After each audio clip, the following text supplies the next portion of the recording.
Radhe Radhe dear students science discovery pro में आप सभी का स्वागत है। और मैं डी के पाठक आप सभी का स्वागत करता हूं साइंस डिस्कवरी प्रो में। डियर स्टूडेंट्स, आज हम बातें करने वाले हैं ब्रह्मांड का राजा, इस यूनिवर्स का जो किंग है, उस यूनिवर्स के किंग के बारे में आज हम जानेंगे। और केमिस्ट्री का जो मेन एलिमेंट है, आज हम उसकी जानकारी लेंगे।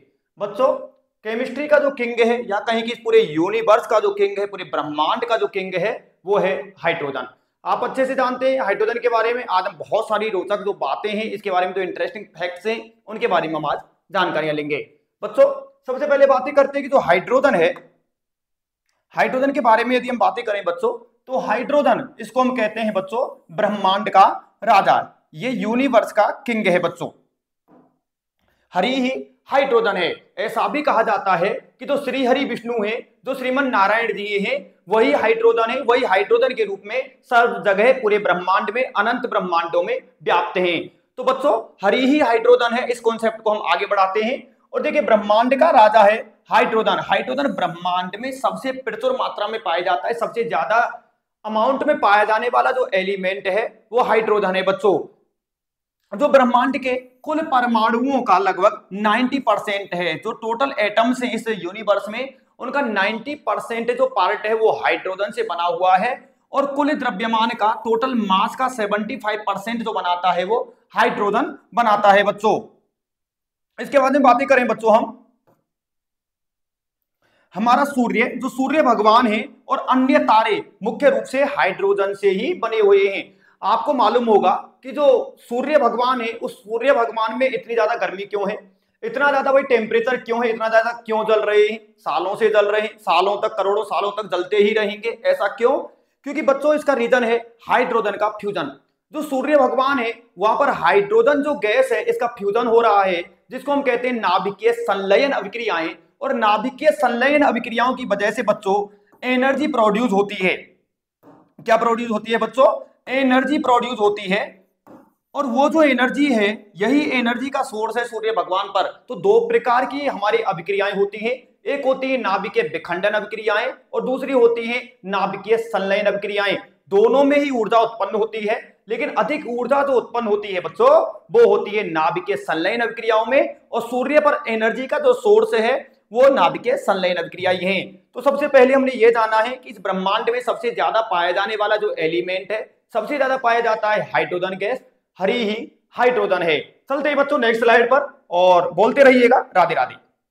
नेक्स्ट स्लाइड पर हम बातें करते हैं बच्चों, हाइड्रोजन जो वर्ड है, हाइड्रोजन शब्द का अर्थ क्या है? यह भी ग्रीक भाषा का शब्द है। कल हमने ग्रीक भाषा के एक शब्द के बारे में और जाना था, और वो शब्द था हमारा एटम। कल हमने एटम के बारे में जानकारी ली, तो मैंने आपको यह बताया कि एटम भी ग्रीक वर्ड है एक। ओके, ग्रीक वर्ड है, और हाइड्रोजन भी ग्रीक वर्ड है बच्चों। हाइड्रो वर्ड का अर्थ होता है क्या? हाइड्रो, हाइड्रो को हम कहते हैं पानी। और जेनेस, जेनेस शब्द का मतलब होता है बनाने वाला, निर्माण करने वाला। जहां भी जेनेसिस वर्ड यूज होता है, तो जेनेसिस का मतलब होता है जनरेशन करने वाला, जनरेट करने वाला, निर्माण करने वाला, बनाने वाला बच्चों। और ये हाइड्रोजन के साथ मिलकर के, आप अच्छे से जानते हैं कि हाइड्रोजन के साथ मिलकर के ऑक्सीजन क्या बना लेती है? वाटर बना लेती है। आप जानते हो रिएक्शन को, 2H2 plus O2 equals to 2H2O। Okay, ये हमारे वाटर के फॉर्मेशन की रिएक्शन हुआ करती है बच्चों। इसका जो नाम है वो 1783 में किसने दिया था? एंटोनी लेवोसियर। लेवोसियर ने ये नाम दिया है। हाइड्रोजन जो वर्ड है ये किसने दिया है? ये लेवोसियर ने दिया है, एंटोनी लेवोसियर ने दिया है 1783 में। चलिएगा बच्चों, नेक्स्ट पॉइंट देखते हैं, नेक्स्ट मजेदार बात देखते हैं हम हाइड्रोजन के बारे में। आइएगा, आपकी प्यारी सी चीज उड़ाने वाले आपके प्यारे प्यारे से कलरफुल बैलून्स। रंगीन और स्वादहीन गैस है बच्चों। हमारी जो हाइड्रोजन गैस होती है ये कैसी है? ये रंगहीन गैस है, इसका कोई कलर नहीं होता। This is colourless, colourless. Okay, ये गंधहीन गैस है, इसमें किसी तरह की कोई खुशबू नहीं है, कोई गंध नहीं है। और स्वादहीन है बच्चों, ये टेस्टलेस गैस है, किसी तरह का इसमें कोई स्वाद नहीं होता है। नेक्स्ट बात करते हैं कि हाइड्रोजन जो होती है, हाइड्रोजन जो गैस होती है, ये हवा से, जो एयर है, उस एयर से लगभग 14 टाइम्स, 14 गुना हल्की होती है। और यही कारण है बच्चों, हल्की होने की वजह से ही जो हाइड्रोजन गैस है, इस हाइड्रोजन गैस को हम गुब्बारों में, और इसके अलावा एरोप्लेन जो होते हैं, इनमें इसका यूज किया जाता था। हवाई जहाज और गुब्बारों में भी इसका इस्तेमाल किया जाता था, due to due to light weight gas. Light weight gas होती है, सबसे हल्की गैस है हाइड्रोजन। एटॉमिक स्ट्रक्चर के अंदर भी हम हाइड्रोजन गैस के बारे में बातें करेंगे। बच्चों नेक्स्ट पॉइंट की बातें करते हैं। चलिए, हाइड्रोजन सबसे हल्का तत्व है बच्चों। अभी मैंने आपसे कहा कि लाइटेस्ट एलिमेंट जो है वो कौन सा है, हाइड्रोजन है, जिसका एटॉमिक नंबर कितना होता है बच्चों, एटॉमिक नंबर होता है 1, और इसका जो एटॉमिक मास होता है, एटॉमिक मास इसका होता है 1.008 यू। यू का मतलब क्या है बच्चों, यहां पर यू का मतलब है एटॉमिक मास यूनिट। ओके, तो ये आप अच्छे से याद रखना कि पीरियोडिक टेबल का जो फर्स्ट एलिमेंट है वो हाइड्रोजन है। हाइड्रोजन का एटॉमिक नंबर 1 है और हाइड्रोजन का जो एटॉमिक मास है 1.008 यू होता है, जिसको हम जनरली 1 भी ले लिया करते हैं न्यूमेरिकल्स के अंदर। चलते हैं बच्चों, नेक्स्ट पॉइंट डिस्कस करते हैं। हाइड्रोजन जो गैस होती है बच्चों, ये कैसी होती है, ये हाई फ्लेमेबिलिटी की गैस होती है, मतलब उच्च दहनशीलता वाली गैस होती है, जल्दी से ये आग को पकड़ती है, जलने वाली गैस होती है। इसमें दहनशीलता की जो प्रॉपर्टी है, दहनशीलता का जो गुणधर्म है वो पाया जाता है। ओके, ये फ्लेमेबल होती है। ओके, ये चलते हैं नेक्स्ट पॉइंट डिस्कस करते हैं बच्चों, हाइड्रोजन के अनुप्रयोग और भविष्य की संभावनाएं। बच्चों आपको अच्छे से पता है कि आज हमारी जो सबसे बड़ी समस्या है इस पूरे वर्ल्ड की, इस पूरे यूनिवर्स की जो समस्या है वो समस्या है पॉल्यूशन। चाहे फिर वो हमारा सॉइल पॉल्यूशन हो, एयर पॉल्यूशन हो, चाहे फिर वो वाटर पॉल्यूशन हो, चाहे नॉइस पॉल्यूशन हो, और चाहे कोई दूसरा रेडियो एक्टिव पॉल्यूशन हो। ये पॉल्यूशन आज हमारे लिए बहुत बड़ा खतरा बन चुके हैं। आप देख रहे हैं कि हर व्यक्ति के अंदर कोई ना कोई बीमारी इस पॉल्यूशन की वजह से हो रही है। और जो हमारी बिग सिटीज है, जो महानगर है, वहां पर पॉल्यूशन की वजह से ऑटोमोबाइल से निकलने वाला जो पॉल्यूशन है, जो पॉइजनस गैस है, जो जहरीली गैस है, ये हमारी हेल्थ के लिए बहुत डेंजरियस होती है। बच्चों हाइड्रोजन गैस जो है ये फ्यूचर में हमारे लिए एनर्जी सोर्स का काम कर सकती है। बच्चों वर्तमान में भी हाइड्रोजन को एनर्जी सोर्स के रूप में काम में लिया जा रहा है, और गवर्नमेंट हाइड्रोजन गैस जिसे हम कह रहे हैं ग्रीन एनर्जी पर बहुत ज्यादा कार्य कर रही है। और पिछले कुछ सालों में हम देख रहे हैं कि जो ईवी व्हीकल्स हैं, जो ग्रीन एनर्जी को बढ़ावा देने के लिए, रिन्यूएबल एनर्जी को बढ़ावा देने के लिए जो गवर्नमेंट है, वो गवर्नमेंट भी इलेक्ट्रिकल व्हीकल्स पर वर्क कर रही है, जिससे कि पॉल्यूशन को कम किया जा सके। और पॉल्यूशन को कम करने के लिए हम भविष्य में जो पॉसिबिलिटीज देख रहे हैं, इन फ्यूचर जो संभावनाएं देख रहे हैं, वो हाइड्रोजन के साथ में देख रहे हैं, क्योंकि हाइड्रोजन से हम काफी हद तक पॉल्यूशन को कम कर सकते हैं।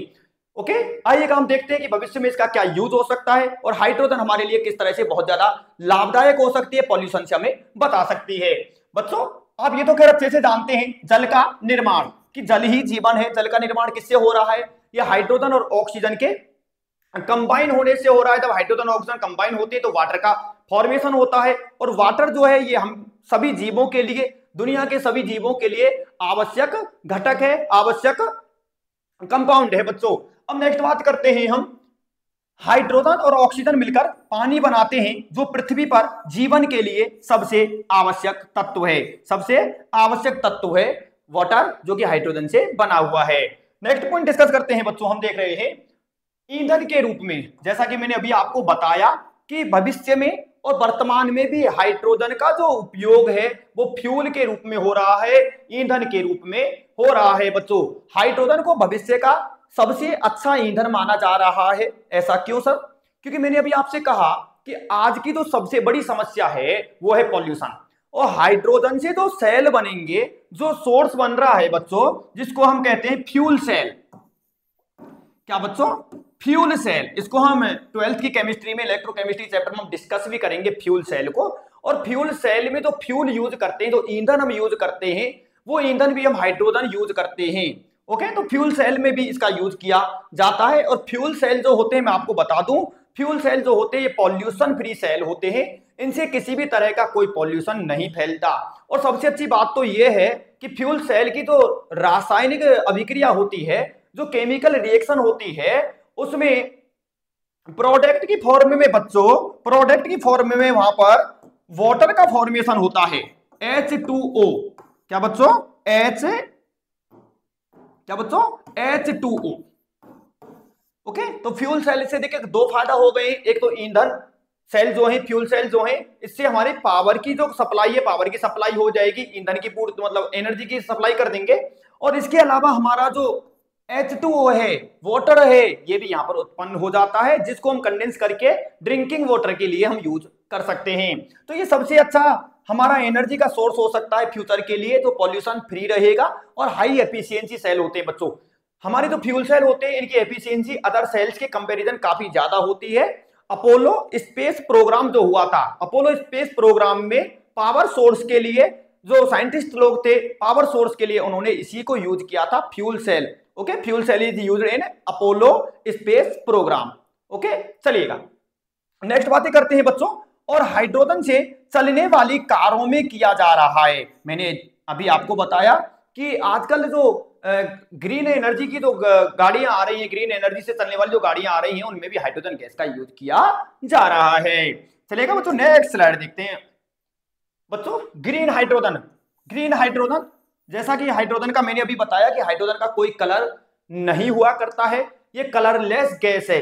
लेकिन हम ग्रीन हाइड्रोजन की बातें कर रहे हैं। आप सोच रहे होंगे कि सर फिर ये ग्रीन हाइड्रोजन कहां से आ गई, हाइड्रोजन तो कलरलेस है। आइएगा देखते हैं कि ग्रीन हाइड्रोजन को हम कैसे बना रहे हैं। पानी के इलेक्ट्रोलाइसिस, बच्चों H2O का जब हम इलेक्ट्रोलाइसिस करते हैं तो H2O के इलेक्ट्रोलाइसिस से, ओके, वैद्युत अपघटन इसको हम कहते हैं, इलेक्ट्रोलाइसिस को हम वैद्युत अपघटन भी कह सकते हैं, द्वारा नवीनीकरण ऊर्जा, रिन्यूएबल जो एनर्जी है, गवर्नमेंट भी रिन्यूएबल एनर्जी पर बहुत ज्यादा वर्क कर रही है। जैसा कि आप यदि स्टॉक मार्केट से जुड़े हुए हैं तो वारी एनर्जी है, इसके अलावा टाटा पावर है, और भी जो कंपनीज है, बड़ी कंपनीज जो हैं, ये बड़ी कंपनीज रिलायंस है, ये भी रिन्यूएबल एनर्जी पर, ग्रीन हाइड्रोजन एनर्जी पर काम कर रही है, जिससे कि पॉल्यूशन को काफी हद तक कम किया जा सके। रिन्यूएबल एनर्जी का उपयोग करके बनता है जिससे कोई कार्बन उत्सर्जन नहीं होता, और कार्बन का एमिशन नहीं होगा, कार्बन का उत्सर्जन नहीं होगा, तो पॉल्यूशन से बचा जा सकता है।